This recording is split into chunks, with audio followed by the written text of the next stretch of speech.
علیکم عرض کیا ہے، ناکام ہو جاتی ہے میری ساری ناراضگی تیرے سامنے، ناکام ہو جاتی ہے میری ساری ناراضگی تیرے سامنے، نہ جانے کہاں سے سیکھا ہے تم نے یہ ٹینڈے جیسا منہ بنانا۔ بھائی یہ عجیب بات ہے، پاکستانی گھروں میں موبائل خراب ہو جائے تو کہتے ہیں بچوں نے خراب کیا ہے، اور اگر بچے خراب ہو جائے تو کہتے ہیں موبائل نے خراب کیے ہیں۔ آپ سب کو پتا ہے کہ ادھار ایک جادو ہے، جو لیتا ہے وہ غائب ہو جاتا ہے۔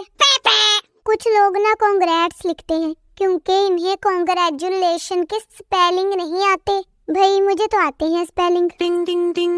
فیس بک پہ وہ لوگ بھی دل دینے کی باتیں کرتے ہیں جنہیں محلے میں کوئی سائیکل کرائے پر نہیں دیتا۔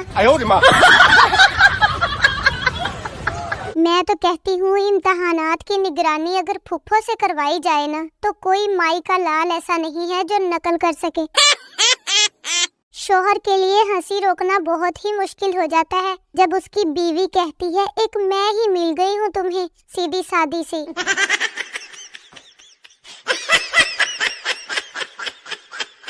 کچھ شادی شدہ بھائی گھر میں بیوی سے ٹھڈے کھا کر باہر دوستوں سے کہتے ہیں آج میں پائے کھا کے آیا ہوں۔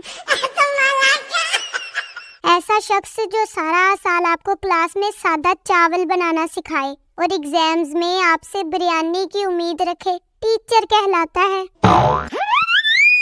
باپ نے پپو سے پوچھا کہ 12ویں کلاس کے بعد کیا کرنے کا ارادہ ہے؟ پپو بولا BBA کرنے کا ارادہ ہے میرا۔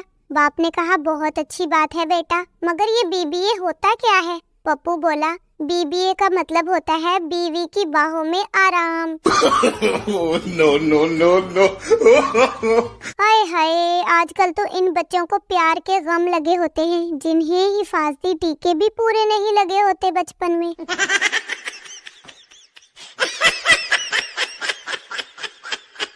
دنیا میں ایک ایسا پیشہ بھی ہے جس میں جتنی زیادہ گندی لکھائی ہوگی اتنی ہی زیادہ تنخواہ ملے گی، اور اس پیشے کو ڈاکٹری کہتے ہیں۔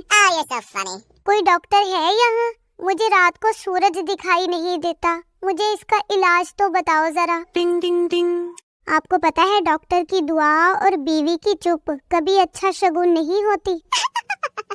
میرا ایک مشورہ ہے آپ سب کو، جب بھی فریج سے پانی کی بوتل نکالو تو لازمی واپس بھر کر رکھو، ورنہ لیکچر موبائل سے شروع ہوگا اور پڑھائی پر ختم ہوگا۔ ایسی بھی بیگمات ہوتی ہیں جو شوہر سے بات چیت بند کر کے سمجھتی ہیں کہ اسے سزا دے رہی ہیں، پاگل نہ ہو تو کہیں کی۔ خواتین تو دیوار پر لٹکی گھڑی کو بھی نہیں بخشتی، جب نظر پڑی 2-4 سنا دیتی ہیں۔ کمبخت اتنی سپیڈ سے گھوم رہی ہے اور گھر کے سارے کام باقی ہیں ابھی۔ بھائی سسرال کے مسائل شوہر سے ڈسکس کرنا ایسے ہی ہے جیسے ملیریا کے بارے میں مچھر سے بات کرنا۔ پتہ نہیں وہ پرانی فلموں والی گرل فرینڈ کے باپ ہمیں کیوں نہیں ملتے جو کہتے تھے یہ لو بلینک چیک اور دفع ہو جاؤ میری بیٹی کی زندگی سے۔ یہ جو لوگ ہر وقت دوسروں سے جلتے رہتے ہیں ان کو کم از کم سردیوں میں تو فائدہ ہوتا ہی ہوگا، ٹھنڈ نہیں لگتی ہوگی نا ان کو۔ اگر 50 سال سے اوپر 2 خواتین آپس میں لڑ رہی ہونا تو آرام سے بیٹھ کر لڑائی دیکھیں، محلے کے تازہ اور پرانے سب افیئرز کا پتہ چل جائے گا۔ ہمارے محلے میں شیخوں نے نیاز بانٹی، اپنے ہی بچوں کو 2 دفعہ دے کر ختم کر دی۔ جتنی مرضی ڈیم بنا لو، وہ 3ری کلاس والا کوا پیاسا ہی رہے گا، دیکھ لینا۔ اچھا، جس کو میں خفیہ طور پر پسند ہوں وہ کمنٹ میں دل والا ایموجی بھیج دے اور میرے چینل کو سبسکرائب کر دے اور میری ویڈیو کو لائک کر دے۔ اوکے، اللہ حافظ۔